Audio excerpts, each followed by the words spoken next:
तो शुरुआत में हम देखते हैं एक आदमी को जो कि एक लड़की को मना रहा था उसके साथ थोड़ी देर और तक टिकने के लिए ताकि वो साथ में और मजे कर पाए, पर वो लड़के उसे साफ साफ इनकार कर रही थी और ये भी बता रही थी कि जो ड्रिंक उस आदमी ने उसे पिलाई थी उसमें कुछ तो गड़बड़ लग रही थी और उसे हल्के से चक्कर आ रहे थे, इसीलिए वो घर जाना चाहती थी। जिस बात पे वो आदमी उसे हल्का सा छूता बताता है कि वो उसे एक अच्छी सी जगह पर लेकर जाएगा जहाँ पर उन्हें बहुत मजा आएगा, और ये कहते हुए उसकी शक्ल थोड़ी सी बदल जाती है और हम देखते हैं जैसे वो उसे अपनी आंखों से हिप्नोटाइज कर रहा था जिसका असर उस लड़की पर होने लगा था और उसके शब्द भी बदल जाते हैं और वो थोड़ी देर के लिए चलने के लिए मान जाती है कि तभी एक बिल्डिंग की इमारत पर हम देखते हैं एक लड़की को जो कि मुस्कुरा रही थी उसे देखकर कि वो आदमी उस लड़की को अपने साथ कहीं लेकर जाने ही वाला था। तभी वो काले बाल वाली लड़की फटाफट वहाँ पर कूदती है और उस आदमी को आवाज देती कहती है, सुनिए आप मेरे लिए रुक सकते हैं क्या?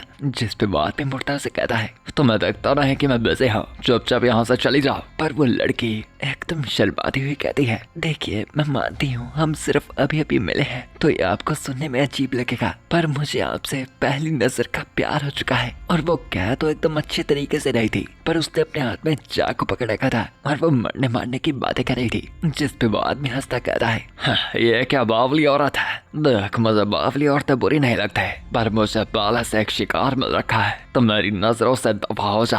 और ये कहते हुए वो वापस अपनी नजरों से उसे हिप्नोटाइज करने की कोशिश कर रहा था जो कि शायद उसके पास किसी तरह की एबिलिटी थी। पर अगले ही पल हम देखते हैं उस लड़की ने उस आदमी के सीने में वो खंजर काट डाला था और उस आदमी के शरीर से खून बहना शुरू हो गया था। और वो कहता है, आखिर तुमने यह कैसे किया?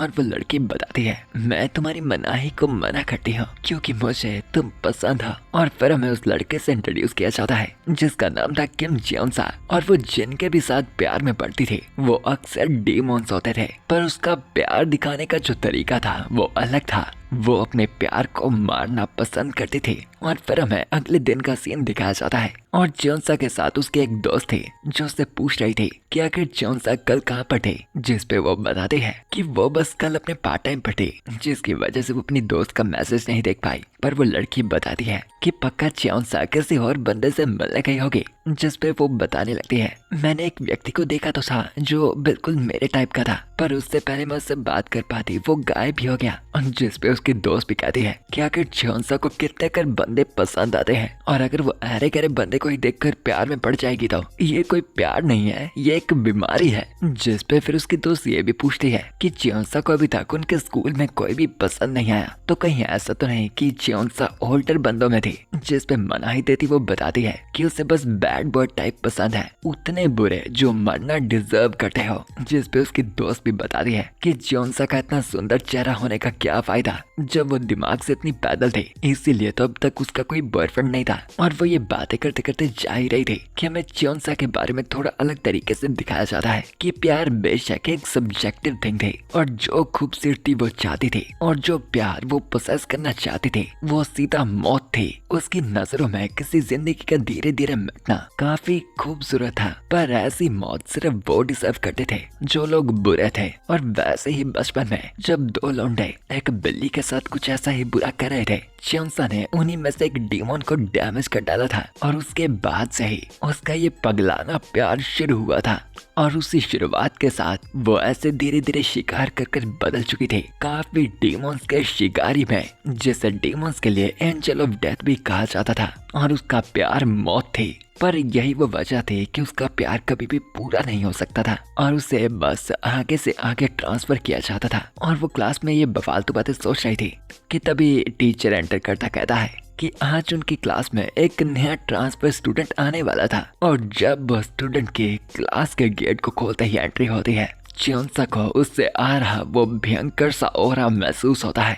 वो लाल काला भयंकर ओरा जो उस कमरे को ही पूरा दाग से भरा था, जिसे देखते ही जियोंसा कहती है कि ये व्यक्ति बहुत ही ज्यादा इविल था और इसीलिए तो वो परफेक्ट था और अपने प्यार के नेचर की वजह से वो उसे मारना चाहती थी। कि वो स्टूडेंट अपने आप को इंट्रोड्यूस करवाता कहता है, हेलो मेरा नाम है वांग मायहोन। और फिर हमें थोड़ा टाइम पहले का सीन दिखाया जाता है और जिस व्यक्ति के अंडर जियोंसा अब काम करती थी उसने पहले ही वांग मायहोन की लिस्ट उसे दे दी थी ये बताकर कि उनका करंट टारगेट अब ये है और किसी वजह से वो च्योंसा के अड्डे में खुद ही कदम रख चुका था और ये वाला जो टारगेट था वो इजी नहीं होने वाला। और च्योंसा ने उससे पूछा भी था, पर अपनी उस जगह पर काम करना पकड़े जाने का रिस्क ज्यादा रखता है, और आपका क्या मतलब कि उसने हमें खुद पहले अप्रोच किया है। जिस पे उस आदमी ने बताया था, मिशन कंप्लीट होने के बाद है तुम मुझसे दूर हो जाओगे और मैं तुम्हें ज्यादा जानकारी नहीं दे सकता क्योंकि ये क्लासिफाइड है, पर अपना गार्ड डाउन मत करना क्योंकि हो सकता है ये वाला तुम्हारे लिए भी एक मुश्किल हो। और वांग मायन जब अपनी सीट पर बैठा हुआ था, च्योंसा उसके पीछे मौजूद बस उसे ही घूरी जा रही थी और सोच रही थी कि उसे ट्रायल और मिशन की परवाह नहीं, पर यह गंदी बुरेपन की बदबू उसे बस अपनी साइड रखना चाहती थी और उसे बस देखती रहना चाहती थी। और उसे इसमें ही काफी मजा तो आ रहा था, पर काम था जो उसे पूरा करना था। और उसकी ऑर्गेनाइजेशन जो थी वो बातें तो करती थी इविल को पूरी तरह से मिटा देने की और सल्वेशन वगैरह पाने की, पर उसके लिए जो भी था प्यार बहुत ही मुश्किल था। और वैसे ही थोड़े टाइम बाद स्कूल एंड हो जाता है, शाम हो जाती है और सभी बच्चे अपने अपने घर को निकलने लगते हैं। और चलते चलते वैसे ही च्योंसा वांग का पीछा कर रही होती है। और च्योंसा की एक खासियत थी कि वो अपने काम में एक्साइटेड तो पूरी रहती थी पर एकदम शांत भी। और तभी वो मायन को आवाज लगाती है और वो उसका जवाब देने के लिए जब पीछे मुड़ता ही है तो उसके सीधे में च्योंसा का खंजर जा चुका था, जिसके बाद ही वो एकदम प्यार से उसे कन्फेस करती बताती है, वांग मायन आई लव यू, और साथ ही मुझे माफ कर देना। और वैसे ही ये क्या कर वो उसकी लाश को गिराकर वहाँ से आगे बढ़ती है और अपनी ऑर्गेनाइजेशन को कॉल करती बताती है कि उसने काम पूरा कर दिया था तो उन्हें क्लीनर्स को भेज देना चाहिए था बॉडी को साफ करने के लिए। और च्योंसा को उन चीजों से प्यार तो था जो टूटती थी, पर ये वो चीज नहीं थी। उस लड़के की बॉडी वापस चलती है क्योंकि ये जो लड़का था ये पैदा हुआ था किंग ऑफ हेल्थ की ब्लड लाइन से और एकदम बुरी स्पिरिट होने के नाते वो मौत से वापस जागा था। और तभी अपना सिर पकड़ा वांग मायन कहता है, क्या अभी अभी इसने मुझे कहा कि वो मुझे पसंद करती थी और उसे कहा जाता था और पहचाना जाता था सैटर्न के बेटे होने के नाते से। वांग मायन जिसने ड्रीम किया था किंग ऑफ हेल होने का यानी नरक का राजा, और तभी एक्साइटेड हुआ वो कहता है, आखिरकार लगता है मैंने उसे ढूंढ ही लिया। और पर हमें थोड़े ही टाइम पहले का नरक का सीन दिखाया जाता है और नरक का राजा अपनी गद्दी पर बैठा कहता है कि ये सब कुछ ही कितना बोरिंग था। और वो था डेमन किंग सैटर्न, जैसे बेशक कई नामों से जाना जाता था पर हर एक नाम में एक सच्चाई थी। इस जगह में जहाँ पर बुरा होना ताकत थी और ताकत ही रूल थी, वहाँ पर एक ऐसा बीइंग था जिसे चैलेंज करने की किसी की भी हिम्मत नहीं होती थी। बेशक उनमें से सबसे ज्यादा ताकतवर, परंतु उसके हुक्म के अंत में वो हुक्म जो उसने डर की ताकत से पैदा किया था, अंत में उससे भी उन चीजों से मजा आना बंद हो चुका था क्योंकि अब कोई भी उसके खिलाफ नहीं जाता था। तो सिर्फ वहाँ पर सन्नाटा और खालीपन था। फिर एक दिन उसे एक खबर आकर मिलती है कि सैटर्न की ताकत ने बाकी डीमोस को इतना ज्यादा तोड़ दिया था कि कोई भी उसे चैलेंज करने की हिम्मत नहीं करता था। और कुछ डीमोस अब अपनी ताकत का फायदा उठाने के लिए इंसानी दुनिया में जा चुके थे,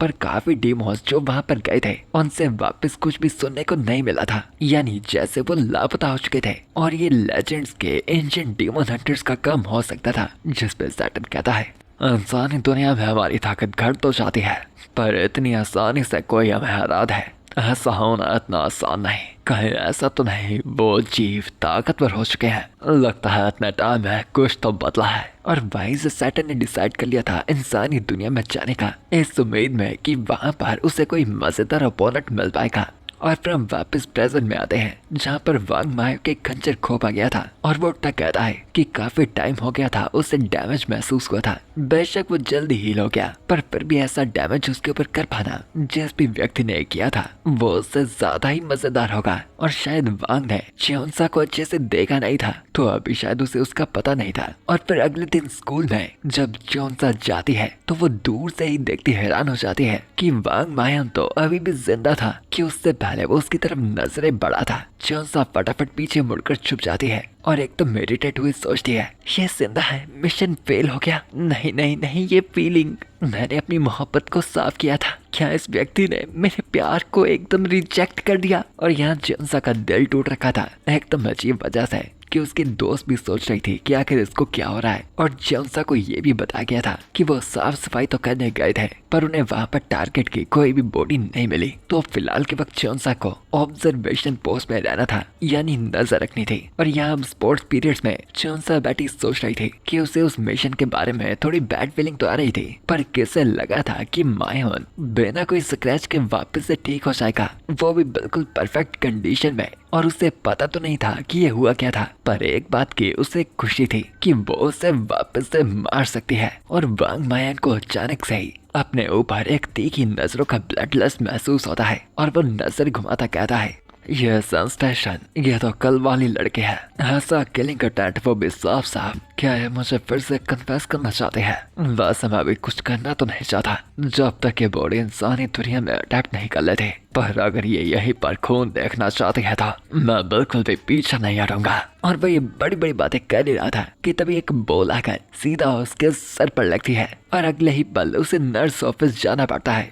और वो भी परेशान कहता है, हाँ ये इंसानी बॉडीज आखिर इतनी कमजोर क्यों है? हाँ मेरा मतलब उस बॉडी ने अभी तक पूरी तरह से अडेप्ट नहीं किया, पर फिर भी ये काफी अच्छी बात है। मुझे इतना भी ज्यादा कमजोर नहीं होना चाहिए था। क्या ये चीज उससे हमला खाने के बाद हुई है? कि तभी उसे उसका नाम पुकारती आवाज आती है और मायोन हैरान होता पीछे मुड़ता है कि आखिर उसे अपने पीछे का प्रोसेस तक भी कैसे महसूस नहीं हो पाया। और क्या ये कोई सरप्राइज अटैक था? पर नहीं, उसके पीछे चौंसा मौजूद थे जिसने अपने हाथ में हैंकरचिप पकड़ रखा था और वो उससे उसका हालचाल पूछती है कि क्या उसकी चोट वगैरह ठीक थी ना, और साथ में उसका हैंकरचिप इस्तेमाल कर सकता था। और वो मुंह से हाथ तो करता है पर अंदर ही अंदर वो भी सोच रहा था कि आखिर वो इस लड़की को सेंस क्यों नहीं कर पाता। और तभी चौंसा एकदम शर्माती हुई कहती है, देखो वांग मायोन, ये सही टाइम तो नहीं होगा, पर कल तुम्हें याद होगा। जिस पे मुस्कुराता मायोन कहता है, कल की तुम्हें चिंता करने की जरूरत नहीं है, उसमें थोड़ी सी दर्द हुई थी पर मैं वापस से जल्दी से बेहतर हो गया।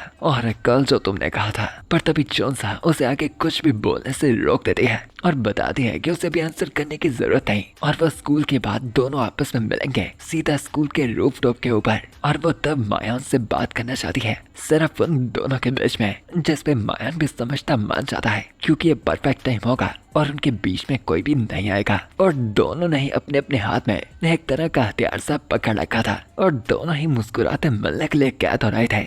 पर दोनों का ही प्लान था आपस में मिलकर एक दूसरे को जान से मारने का। और फिर क्लासेस वगैरह हो जाती है और मायोन जाता हुआ सोच रहा था, भला है मैं काफी ज्यादा कमजोर हो चुका हूँ पर फिर भी मैं एक दीवान हूँ जिसके पास एक इमॉर्टल बॉडी है। एक छोटी बच्ची को मारना इतना मुश्किल भी नहीं होगा। उसका मैं तुम्हें प्यार करती हूँ बात का मतलब मुझे अभी तक समझ तो नहीं आया, पर अगर वो मुझे फिर से मजे दिला सकती है तो ऐसे जंग में मजा आएगा। और फिर थोड़े ही टाइम में वो दोनों आकर आपस में ऊपर मिलते हैं और चौंसा बताती है कि शुक्र है मायन ऊपर आ गया, वरना उसे तो लग रहा था कि वो भाग जाएगा। और मायन भी बताता है, हाँ तो चलो इस बात को लंबा नहीं खींचते, तो मैं साफ पॉइंट पे आता हूँ। मैं अपने आप को पहले इंट्रोड्यूस करवाना भूल गया, पर मैं हूँ कि उससे पहले ही एक तेज गन शॉट बाल बाल उसके हेड से पास होकर जाता है। और चौंसा जिसने अपने हाथ में पिस्टल पकड़ रखी थी वो बताती है, मुझे परवाह नहीं तुम कौन हो और आखिर तुम जिंदा क्यों हो, मैं तुम्हारे जवाब में इंटरेस्टेड नहीं हूँ, मुझे शब्द नहीं चाहिए सिर्फ प्यार। तो यहाँ पर चुपचाप भस्म हो जाओ और मेरे हाथों मारे जाओ। और तभी अगले गन शॉट से मायन बचता हुआ कहता है, नहीं ये कोई एवरेज कन्फेशन नहीं है, मुझे इस लड़की से किलिंग अटेम्प्ट नहीं आ रहा। इस लड़के के अंदर प्योरिटी है, इसकी ये हरकत है इसकी फीलिंग से बिल्कुल भी मैच नहीं कर रहा है। ये मुझे मारना चाहती है पर इसके इरादे और फीलिंग्स एकदम प्योर है। इसलिए अब मुझे समझ आ रहा है कि आखिर इस लड़के के हमले मेरे ऊपर काम कैसे कर गए। एक डेमन के लिए बुरापन ताकत होती है पर प्योरिटी जहर। अगर मैंने इस लड़की को यहाँ पर नहीं निकला तो मैं निकला जाऊंगा, मुझे ऐसा यहीं पर खत्म करना होगा। और वैसे ही वांग मायोन फटाफट उसे पकड़ने के लिए टूट पड़ता है, पर चौंसा वांग को उस बार से बचाती है और एकदम साइड आकर एक पक्का सा हेडशॉट उसके सर पर ढास देती है। पर थोड़े ही टाइम बाद वापस से मरने के बाद जब वांग की आंखें खुलती है वो अपने सामने ही चेहरा पाता है चौंसा का, जो शर्माती हुई उसे प्यार से देख रही थी। और फिर वो कहती है, तो तुम सच में मरकर भी वापस आ सकते हो, तुम सच में बाकी सभी लड़कों से एकदम अलग हो, पर फर्क नहीं पड़ता कि तुम चाहे कितने कर खास डेमन हो, मैं बस वो पल देखना चाहती हूँ जब तुम पूरी तरह गिर जाओगे। बुरी किस्मत है कि आज का कन्फेशन भी फेल हो गया, पर ऐसा कभी भी पहले नहीं हुआ। पर मैं बिल्कुल भी निराश नहीं हूँ, बल्कि मैं बहुत ही ज्यादा खुश हूँ। मैं तुम्हें तब तक प्यार करूंगी जब तक तुम मारे नहीं जाते। और ये बातें तो ऐसे कह रही थी, पर च्योंसा की मुस्कुराहट बहुत ही ज्यादा प्योर थी। और वांग मायून, जिसके सर और शरीर से पूरा खून टपक रहा था, उसे देखता कहता है, बस अब मैं इस लड़के की तरफ ध्यान से देखो तो ये काफी क्यूट है। लम्हा बेवड़े को बेवड़े से प्यार हो गया। तो अगले दिन फिर से हम वांग मायून को अपनी क्लास में जाते हुए देखते हैं, जो कि अपने मन ही मन कह रहा था, मेरे लॉयल मिनियंस, आखिर तुम कैसे टिके हुए हो? काफी टाइम हो चुका है मुझे गए हुए, और अभी मैं रह रहा हूँ इंसानों के बीच में, और मैं काफी अच्छे से अडेप्ट कर रहा हूँ। ये इंसान काफी ज्यादा चालाक होते हैं और हद से ज्यादा रूथलेस, और मुझे अभी भी काफी कुछ सीखना बाकी है। और उन सभी के बीच में जो सबसे वाहियात है वो है एक लड़के। और तभी ऐसा सोचते हुए उसे अपने सामने उसे ग्रीट करते हुए देखती है च्योंसा, जिसका सेकंड नेम एंजल भी है, और वापस से मुस्कुरा था। मायून भी कहता है, हाँ गुड मॉर्निंग मेरी एंजल, तो आज क्या होगा, चाकू या फिर गन? और या तुम अभी ही मुझसे बैठना चाहती हो? जिस पे च्योंसा मना करती बताती है कि यहाँ पर काफी नजरों ने उन्हें घेर रखा है, इसीलिए उसका जो कन्फेशन है वो तब करना चाहती है जब वो अकेले हो जाएंगे। और उसकी मुस्कुराहट देखता मायन भी हंसता कहता है कि वो जब चाहे तब वो कर सकती है। और इस पागलपन को देखता हुआ अंदर ही अंदर वो कह रहा था, ये अजीब सी औरत जो कि ऑब्सेस हो रखी है मुझे मारने के लिए। ये थ्रेट और ऑब्सेशन, आखिर कितना टाइम हो चुका है मुझे ऐसा महसूस किया है। ये खून और दर्द का अजीब एहसास, इसलिए माफ करना मेरे सब्जेक्ट्स। मेरे इस इंसानी दुनिया में ट्रिप शायद थोड़ी लंबी रह सकती है। और वो भी ऐसा कहता काफी एक्साइटेड और खुश हो रहा था। और च्योंसा उसे देखती सोच रही थी कि उसे आज तो उसे मारना ही होगा। और यहाँ पर मीटिंग हो रही थी डेमन हंटर्स की, जो कि आपस में डिस्कस कर रहे थे कि ये वाला फिर से फेलियर था। जिस पे कुछ कहते हैं कि कमजोर स्टेट में भी डेमन किंग अभी भी एक डेमन किंग गिरा है, और कुछ पूछते हैं कि क्या उन्हें ऑपरेशन बंद कर देना चाहिए। जिस पे वो मेन आदमी बताता है कि एंजल अभी भी अपने मिशन पर लग रखी थी, तो फिलहाल के वक्त वो उसे बस देखते रहेंगे। और एक आदमी पूछता है कि क्या उसे सच में लगता है कि एंजल ये काम कर पाएगी, जबकि वो 2 बार पहले से फेल हो चुकी थी। जिस पे वो आदमी बताता है वो हर एक पहले इस चीज के लिए तैयार हो रखे थे, और इस काम के लिए इससे ज्यादा सूटेड और कोई भी नहीं होगा। बस उस पर यकीन रखते हैं और सब्र रखते हैं। और यहाँ वापस हम क्लास में आते हैं, जहाँ सभी बच्चे बैठ रखे थे कि तभी च्योंसा आते मायून को छेड़ती बताती है, मायून तुम मेरा इंतजार कर रहे थे, तो अब डिनर के बाद क्या मिल सकते हैं अकेले में, सिर्फ हम दोनों? आज के दिन तो मैं तुम्हें मार कर रहूंगी। जिस पर मुस्कुराता मायून कहता है, बेशक मैं बोर ही हो रहा था, तो कहाँ मिलना है मुझे तुम्हें? और फिर वो एक अकेले जगह पर मिलने आ जाते हैं। और मायून सीधा पूछता है, तो बताओ आज मेन्यू में क्या है, किस तरह का वायलेंट मास्टरपीस तुम दिखाओगे? और च्योंसा अभी भी शर्माने में लगी थी, ये सोचते हुए कि उसे आज का कन्फेशन कैसे करना था और उसे क्या प्यारे शब्द बोलने चाहिए। जिस पे परेशान हुआ मायून कहता है, देखो तुम अच्छे देखती हो और सब कुछ, पर हर बार क्या तुम ये कन्फेशन वाली बातें छोड़ सकती हो और सीधा मेन इवेंट को चालू कर सकती हो? पर च्योंसा बताती है, तुम्हारा वेट करने के लिए शुक्रिया, पर मैं भी पहली बार एक ही व्यक्ति को दूसरी बार अपनी फीलिंग्स जाहिर करने वाली हूँ, तो मुझे पता नहीं है कि मुझे इन इमोशंस को हैंडल कैसे करना चाहिए। मैं बस हर दिन तुम्हें मारने का सोचती रहती हूँ। तुम जमीन पर पड़े देखते हो, एक तुम बुरी हालात में, मुझे तुम्हें मारना बहुत ही पसंद है, और क्योंकि मैं तुम्हें प्यार करती हूँ तो इसीलिए मैं तुम्हें मारना चाहती हूँ। तो क्या तुम इस बार मेरी फीलिंग्स को एक्सेप्ट करोगे? और अपने हाथ पैर कसता डेमन किंग कहता है, हाँ मेरा जैसे ग्रेट डेमन के लिए भी ये फीलिंग्स एकदम अजीब है, पर जब तक मुझे मजा आ रहा है मुझे सिर्फ इसी चीज से फर्क पड़ता है। तो अगर तुम्हारा छोटा मोटा कन्फेशन यहाँ पर खत्म होता है तो आज आप भिड़ लाओ। और अपनी एक आंख खोलता वो ये कहने ही वाला था कि उसने इस इंसानी दुनिया पे अडेप्ट कर लिया है और आज उसका काम तमाम होगा, पर उससे पहले ही वो अपने सामने देखता है कि च्योंसा वहाँ से गायब थी। उसके सामने वो मौजूद तक भी नहीं थी, क्योंकि एक्चुअली में वो उसके पीछे आ चुकी थी।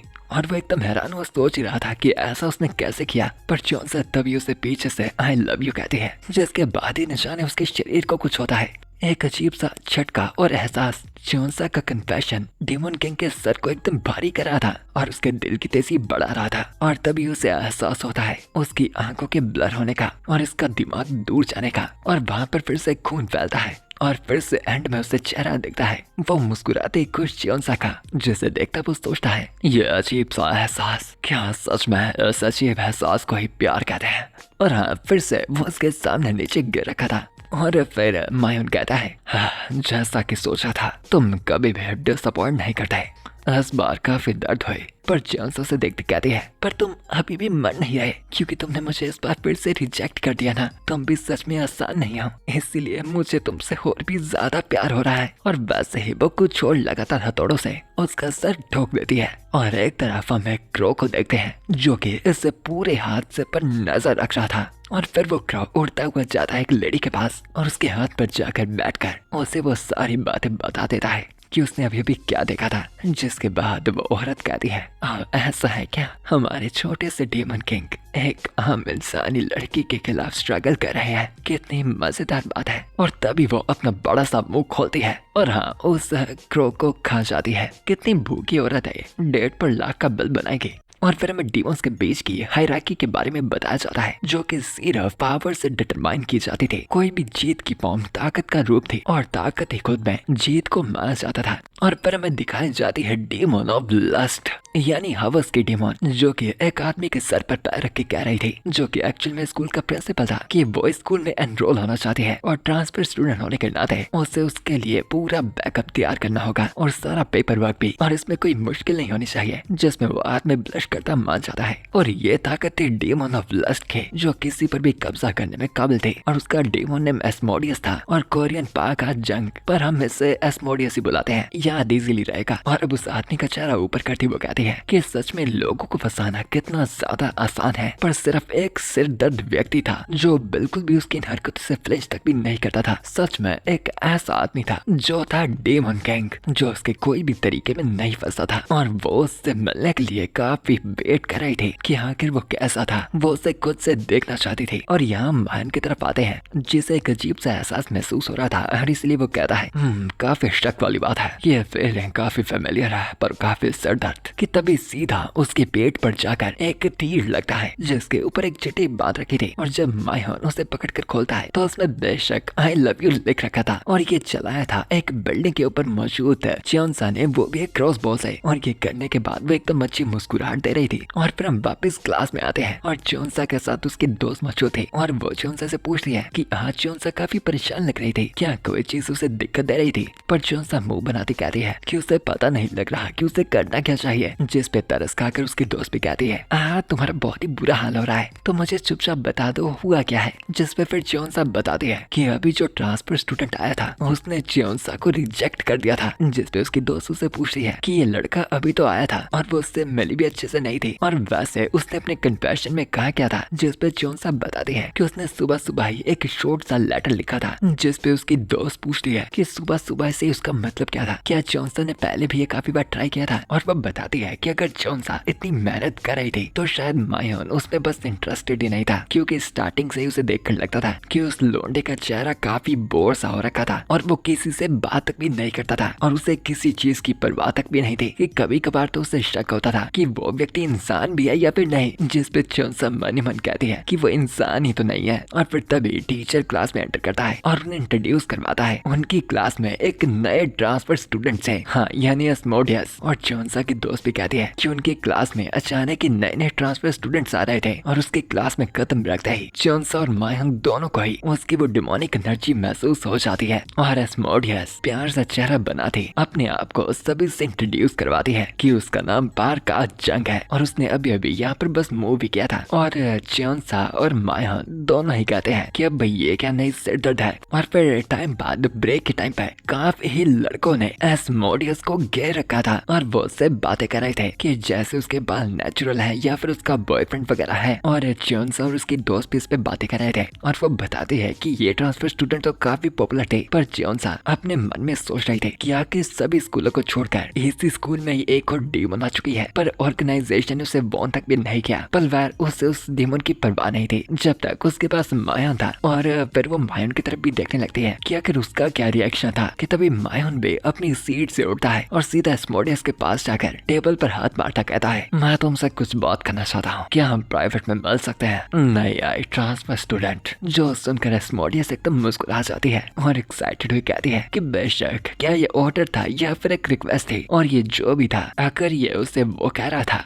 वो उसके लिए बिल्कुल रेडी थे। और फिर वैसे ही वो दोनों वहाँ से क्लास के बाहर जाने लगते हैं। जो देखती चोंसा की दोस्त भी कहती है कि मायन तक भी इस ट्रांसफर स्टूडेंट में इंटरेस्टेड था और क्या चोंसा इस बात से ठीक थी। पर जब वो उसकी तरफ देखती है, चोंसा एकदम गुस्से में थी और वो एकदम चिड़ी हुई अपने मन में कह रही थी कि मायन सिर्फ उसका था। और वैसा ही नाच गाना गाती एस्मोडियस डेमन किंग के पीछे चलती हुई कह रही थी, मुझे लगा नहीं था कि तुम पहले मुझे बुलाओगे और तुम सच में ये इंसानी एक्ट काफी अच्छे से निभा रहे हो। क्या नाम था तुम्हारा? मायन। और तभी मायन उसे दीवार के साथ लगाता है और उसे कहता है, तुम सच में एकदम सिरदर्द हो कि तुमने यहाँ तक मेरा पीछा किया। मैंने तुम्हें बार बार बता रखा है कि मैं तुम्हारे इन छोटे ऑब्सेशन में इंटरेस्टेड नहीं हूँ। कि अपनी जीभ लपलपाई एस्मोडियस कहती है कि क्या ऐसा इसलिए था क्योंकि डेमन किंग आजकल कहीं और जेलस हो रखा था एक इंसानी लड़की के पीछे जो कि एक नंबर की पागलपंती थी। और वेल ये कहते ही वो अपनी नजर घुमाए पीछे देखती कहती है, शैतान का नाम लिया वो हासिल। हाँ, क्योंकि उनके ऊपर ही इस वक्त चोंसा भी एकदम ही गुस्से में मौजूद थे। और एस्मोडियस उससे भी उसका नाम पूछती है कि चोंसा एकदम गुस्से में चिल्लाती है कि उसे यहाँ पर मरना होगा। और तभी वो उस पर तेज हमला करती है, जिसके बाद हमें टपकता खून तो दिखाई देता है, पर एक्चुअली में एस्मोडियस की रक्षा करते हुए मायोन ने अपना हाथ आगे कर दिया था। और एस्मोडियस भी पूछती है कि ये हमला उसकी तरफ हुआ था तो आखिर डेमन लॉर्ड ने ऐसा क्यों किया, जबकि वो उस तरह के टाइप के थे जो कभी भी किसी की लड़ाई के बीच में नहीं आते थे। और मायोन अपने हाथ से चाकू निकालता कहता है, बेशक यही वो वजह है, ये लड़ाई मेरी और इस लड़के की है और अगर तुम हमारे रास्ते के बीच में आते हो तो मैं तुम्हें खुद से मार डालूंगा। और तुम बे एंजल अपनी नजर किसी और की ओर करना जबकि मैं तुम्हारे सामने मौजूद हूँ। मैं इस घटिया हरकत को एक बार नजरअंदाज कर देता हूँ और सिर्फ तुम ही मुझे मार सकती हो। इस बात को हमेशा याद रखना। जो बात चोंसा के लिए एक प्यार जैसी दवाई की तरह काम करती है और वो एकदम खुशी से शर्माने लगती है और कहती है ठीक है। और फिर थोड़े टाइम बाद एस्मोडियस चलते हुए अपने मन में सोच रही थी कि वो इंसानी लड़की जब उनके ऊपर हमला कर रही थी उन कुछ पलों के लिए वो उससे एकदम भी आम व्यक्ति नहीं लगी, पर उससे भी ज्यादा बड़ी बात उसके लिए ये थी कि आखिर उसकी हिम्मत कैसे हुई डेमन लॉर्ड की सारी अटेंशन पाने की, जो काम वो तक भी नहीं कर पाई थी। जिससे मन ही मन वो फैसला ले रही थी कि उसे चोंसा को खत्म करना होगा और वो भी डेमन लॉर्ड के बिना पता लगे। कि तभी चोंसा अचानक ही उसके पीछे मौजूद थी और वो उसके कंधे पर हाथ रखकर उसे बुलाती है कि एकदम हैरान हुई एस्मोडियस पीछे देखती चिल्लाती है कि आखिर वो वहाँ पर कब आई। और फिर चोंसा उसे बताती है, माफ करना, पिछली बार के हमले के लिए मैं मिशन के बाहर के डीमंस के साथ पंगे नहीं लेती और वैसे भी इस वक्त मेरा दिल सिर्फ मायन के लिए टिक रखा है और मैं बाकी डीमंस को अभी देख भी नहीं रही, पर मेरे प्यार के बीच में कोई आ जाए ये एहसास मुझे अच्छा नहीं लगा। तो आज से जब भी मैं मायन को मार रही हूँ और तुम हमारे बीच में ना हो, मैं प्रिटेंड करूंगी कि मैं तुम्हें जानती नहीं हूँ। तो हाँ, कोशिश करते हैं वापस से न मिलने की। और ये कहकर हंसती मुस्कुराती लहराते चोंसा वहाँ से जंप करती चली जाती है। पर यहाँ पर एस्मोडियस का गुस्सा उस पर बहुत ही ज्यादा हो चुका था और क्योंकि नॉर्मली डेमन लॉर्ड ने उसे रिक्वेस्ट की थी तो वो थोड़ी और देर तक ऑब्जर्व करने का सोच रही थी, पर अब उसका एटीट्यूड देखने के बाद वो इस लड़की को पूरी तरह से मिटाना चाहती थी, वो भी इस तरह से कि डेमन लॉर्ड भी एक ट्रेस तक भी सेंस न कर पाए। और फिर टाइम बाद हम शाम के समय देखते हैं मायन बाग में आ रखा था और किसी का वेट कर रहा था और लेटर देखा जिसमें लिख रखा था 7 PM आज रात बाग में। वो कहता है यह काफी लेट हो चुकी है, ऊपर से इसने मुझे अपनी मर्जी से बुला दिया और अब ये मुझे वेट तक करवा रही है। कितनी अजीब बात है, उम्मीद करता हूँ कुछ भी गलत ना हो। और वहाँ एक तरफ चोंसा भी कहीं पर आ जाती है और उसके सामने आती है एस्मोडियस जो उसे कहती है आखिर तुम किसे ढूंढ रही हो और या तुम किसी का इंतजार कर रही हो, वो जो भी है पर वो डेमो नहीं है जिसकी तुम तलाश कर रही हो। और उसे देखती चोंसा साफ पूछती है कि क्या एस्मोडियस थी जिसने उसे यहाँ पर बुलाया था, जिस पर शर्माती ब्लश काटे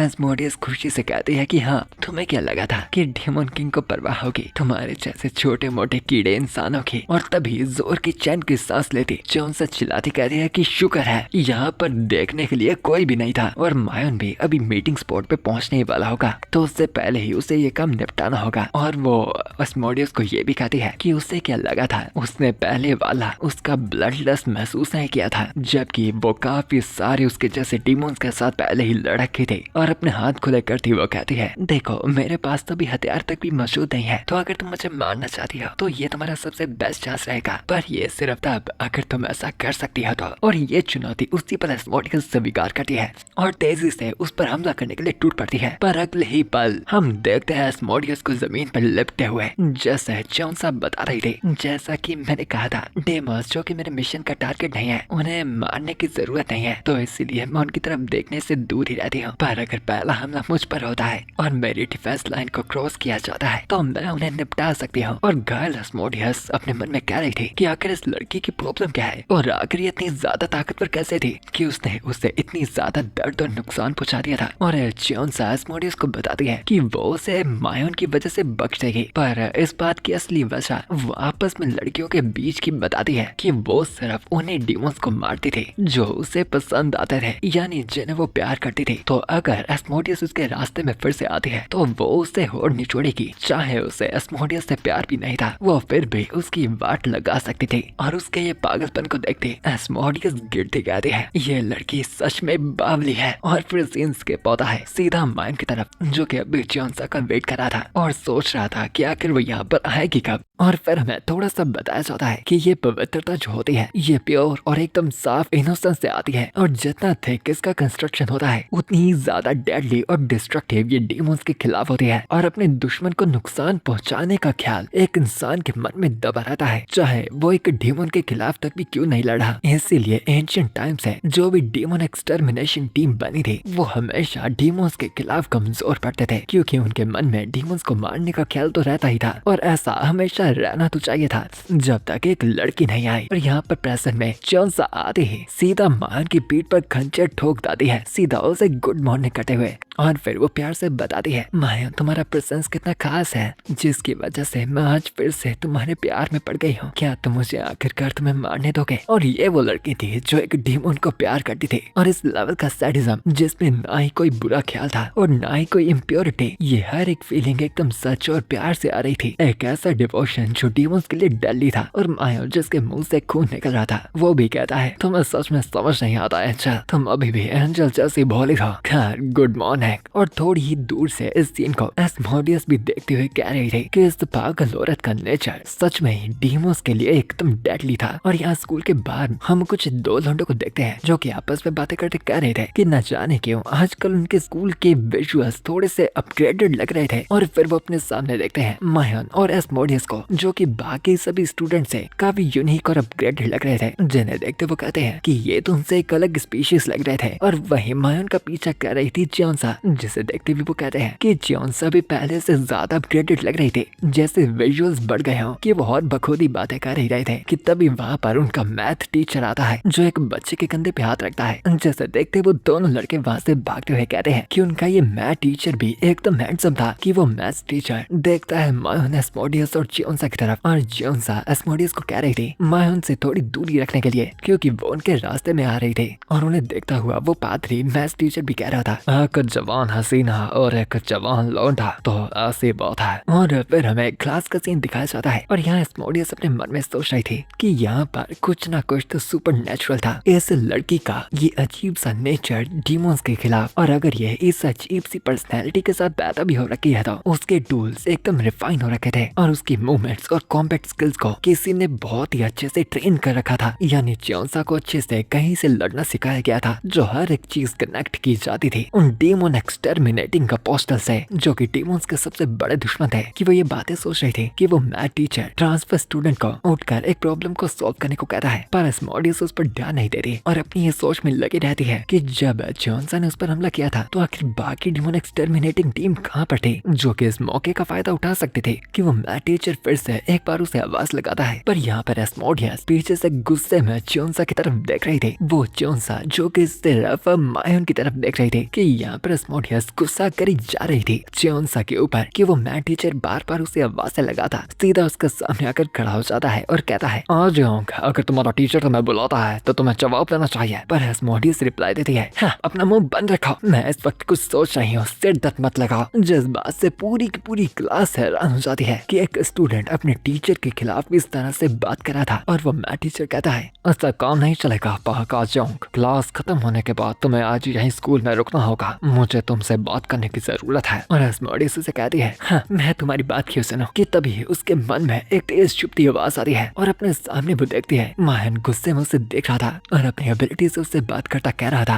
एस्मोडियस कोई भी मुश्किल खड़ी मत करना, जब तक उस इंसानी लड़की के साथ मेरा काम खत्म नहीं हो जाता मैं कोई भी नोटिसेबल एक्शन को माफ नहीं करूंगा, याद रखना कोई भी गलती नहीं। जिस पे फिर एस्मोडियस के पास भी कोई ऑप्शन नहीं होता और वो क्लास के बाद रुकने को मान जाती है और फिर वैसे ही शाम को चोंसा और मायन वहाँ से साथ में जाने लगते हैं और चोंसा बता रही थी कि उसने आज भी मिलने के लिए एक अच्छी जगह ढूंढ ली थी और यहाँ पर क्लास के अंदर वो मैथ टीचर आता है और एस्मोडियस को कहीं पर बैठने को कहता है, पर चिड़ी एस्मोडियस कहती है टीचर इस बात को लंबा नहीं खींचते और फटाफट खत्म करते हैं, क्योंकि ऐसा नहीं है मैं आपके साथ रह रही हूँ क्योंकि मुझे मजा आता है, तो मैं चाहूंगी कि तुम मुझे परेशान मत करो और मेरी नजरों में देखो। और वो वही डीमन वाली हिप्नोटाइज टेक्निक का इस्तेमाल कर रही थी, पर वो मैथ टीचर उसके सामने आता है और बताता है कि ये बात थोड़ी मुश्किल होने वाली है और वो अपनी पोजीशन के चलते ऐसा नहीं कर सकता और फिर वो उसका नाम लेता है एस्मोडियस और अपनी चाम को उसके ऊपर काम ना करती देखती और साथ में ये जानती कि ये मैथ टीचर उसकी पहचान को जानता था। वो समझ जाती है कि ये कोई आम व्यक्ति नहीं था और फिर वो मैथ टीचर अपने नकल्स को कसा बताता है, मैं एंजल का तरीका समझ नहीं सकता पर इसलिए वो स्पेशल है और इसीलिए एक एंजल के शिकार के बीच में कोई भी नहीं आ सकता,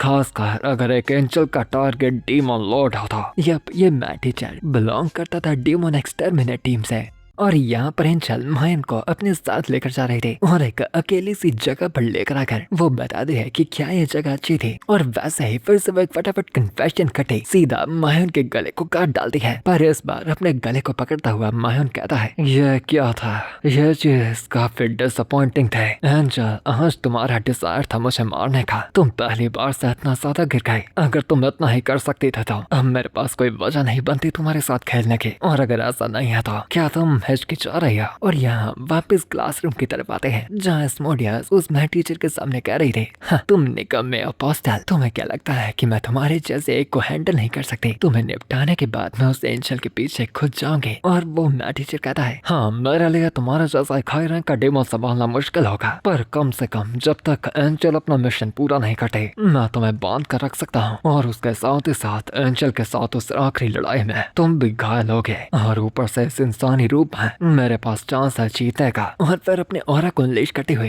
एस्मोडियस कहती है कि ठीक है, लगता है उस एंजल को मैथ टीचर के टुकड़े ही दिखाने पड़ेंगे ताकि उसके अंदर कुछ डर बैठ पाए। और वैसे ही वो फटाफट उस टीचर के ऊपर हमला कर देती है और वो भी वापस में वार करता हुआ कहता है, माफ करना पर मैं उस तरह के शौकों में नहीं हूँ। और दोनों एक दूसरे के चेहरे पर आकर तेजी से एक दूसरे पर मुक्के बरसाते हैं और यहाँ मायन की तरफ हम देखते हैं वो चोंसा को बताता है कि अगर वो फिर से ट्राई करना चाहती है तो कर सकती है, पर अगर वो फिर भी पहले की तरह है तो उसका कोई भी फायदा नहीं होगा। और फिर अपने खंजर को पकड़ते चोंसा कहती है, आखिर मैं किस चीज से घबरा गई थी, ये एहसास मेरे साथ पहले कभी नहीं हुआ, आखिर हुआ क्या, क्या ये उस डीमन का बीच में आने का कसूर है, क्या मैं डर गई थी कि मेरे प्यार के बीच में कोई आ जाएगा और मेरा शिकार छिन जाएगा, और या फिर ये फीलिंग, ये गुस्से का एहसास मुझे पहली बार अपनी जिंदगी में महसूस हुआ है। और उसके हाथों को थोड़ा कांपता देखता मायन कहता है, अगर तुम आज कंटिन्यू नहीं करने वाले तो चलो चलते हैं, आज के लिए इतना ही ठीक था। कि यहाँ मायन की तरफ देखती हुई वो मायन की बातों को याद कर रही थी कि कैसे उसने उसे मारने का हक दिया था और फिर वो मायन से माफी मांगती है कि आज वो अच्छे मूड में नहीं थी और अगली बार वो पूरा ट्राई करेगी इससे भी ज्यादा खतरनाक होने का। और फिर वो मायन को शुक्रिया करती है जिसकी वजह से अब वो हेसिटेट नहीं करेगी क्योंकि वो ही खुद से उसका अंत करेगी। और फिर वो मायन को बाय कहकर वहाँ से चली जाती है और उसे जाता देखता मायन कहता है, क्या उसकी हिम्मत वापस जाग गए, हाँ मैं पता नहीं लगा सकता, पर जब तक रिजल्ट मजेदार होंगे मुझे परवाह नहीं। कि तभी अचानक उसके दिल में फिर से एहसास होता है जैसे कुछ ना कुछ छुपा हो,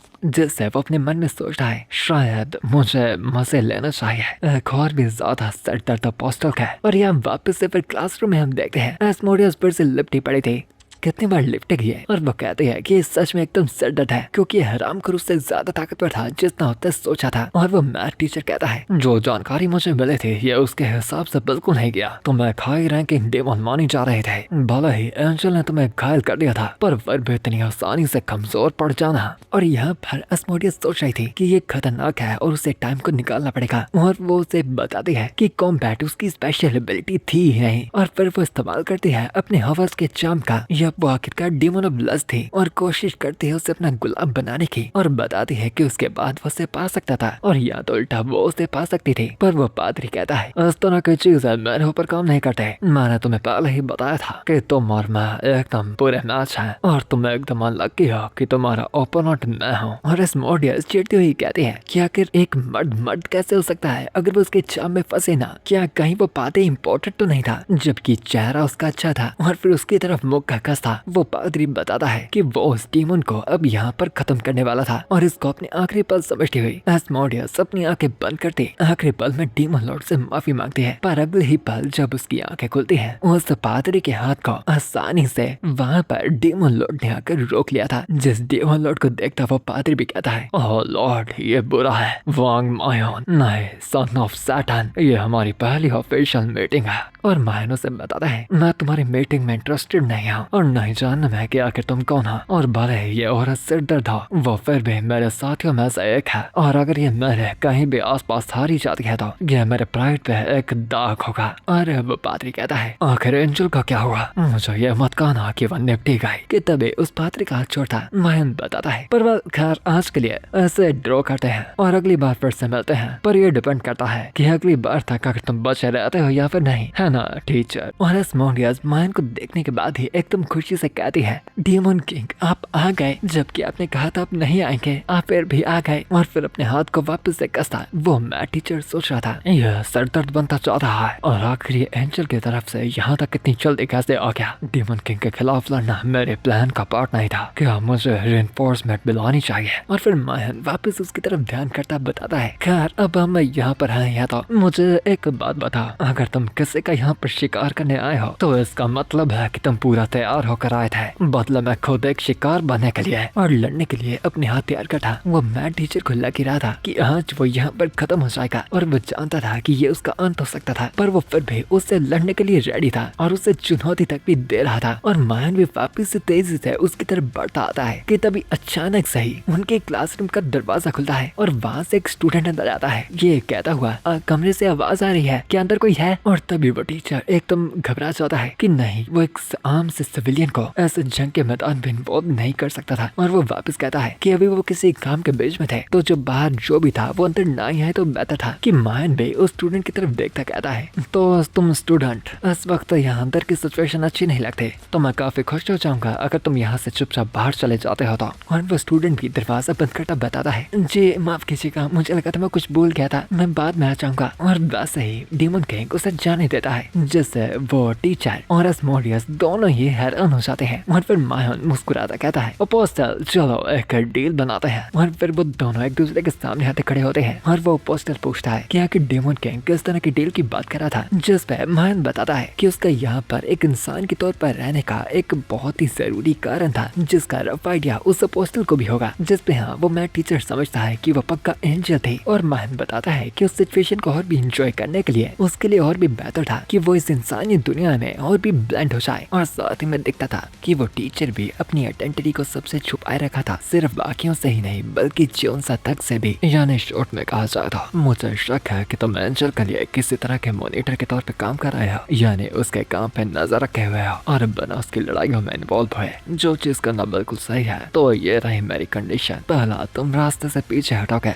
और हमारे बीच में बिल्कुल नहीं आओगे ताकि मेरे और एंजल के बीच में कभी भी कोई इंटरफेरेंस ना हो। और मायन की इस बातों को सुनकर उस पोस्टर को शक होता है डीमन किंग समझौता करने की कोशिश कर रहा है कहीं ऐसा तो नहीं एंजल से लड़ने के बाद अभी ये बहुत ही ज्यादा कमजोर हो चुका है अगर ऐसी बात है तो ये लड़ाई शायद काम आए। इसीलिए वो बोलता है कि आखिर वो एक डीमन पे भरोसा कैसे ही कर सकता है और अगर वो यहाँ पर मना कर दे तो क्या होगा। कि तभी मायन जमीन पर एक जोर का मुक्का मारता है जिससे उस पूरी बिल्डिंग के कांच टूट जाते हैं और अंदर भी डिस्ट्रक्शन हो जाती है। और फिर अपने हाथ को झचकता मायन बताता है तो मैं फिर बस सब कुछ तबाह कर डालूंगा और चिंता मत करो डीमन किंग कभी भी झूठ नहीं बोलता ये बहाने और झूठ सिर्फ कमजोरों के लिए है और तुम मना भी कैसे करोगे। तुम्हें क्या लगता है मैं तुम्हें कोई चॉइस दी है कम से कम तुम कुछ इंटरेस्टिंग हो। और फिर वहाँ से एस्मोडियस को ले जाते वो उसे वार्निंग देता कहता है पर अगर तुम इससे ज्यादा स्टैंड आउट किया था तुमसे खेलने में मजा नहीं आएगा और मैं उम्मीद रखता हूँ कि तुम इस बात को समझ चुके हो। और वैसे ये सब कहकर वो वहाँ से चला जाता है और अब वो पोस्टल भी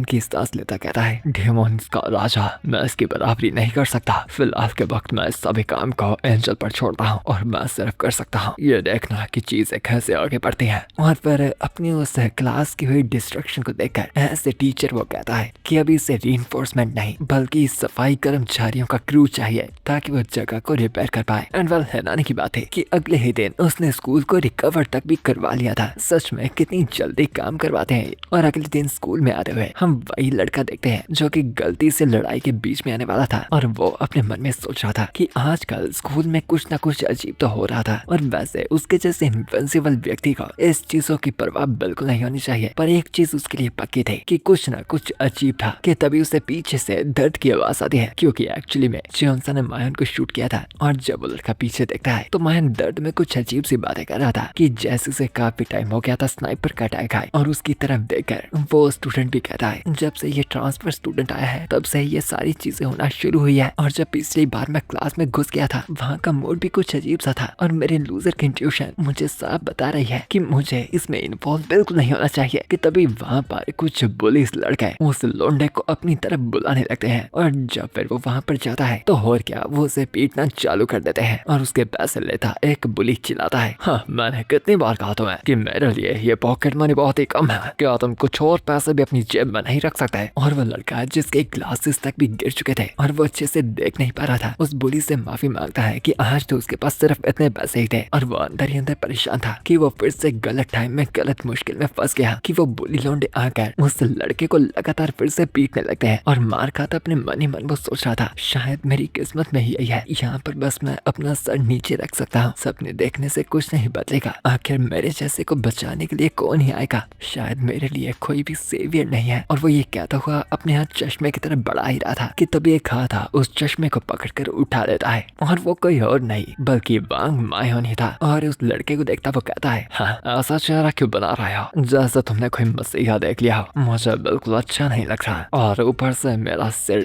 दर्द कर रहा है। यप, और वेल फिलहाल के वक्त इस एपिसोड को यहीं पर एंड करते हैं। और मुझे कमेंट्स में जरूर बताना कि आपको इस सीरीज का प्लॉट कैसा लग रहा है, क्योंकि ये बाकी वक्त से काफी डिफरेंट है और यूनिक भी। और साथ में कमेंट्स का गोल रखते हैं पूरे 100 कमेंट्स का, और अब कमेंट्स में डिस्कस कर सकते हैं सीरीज के बारे में और स्टोरी के बारे में ऐसे इंटरेस्टिंग बनाते हैं। और अब मैं आपसे मिलता हूँ अगली बार अगली वीडियो के साथ। So for now bye, goodbye, sayonara, जाना।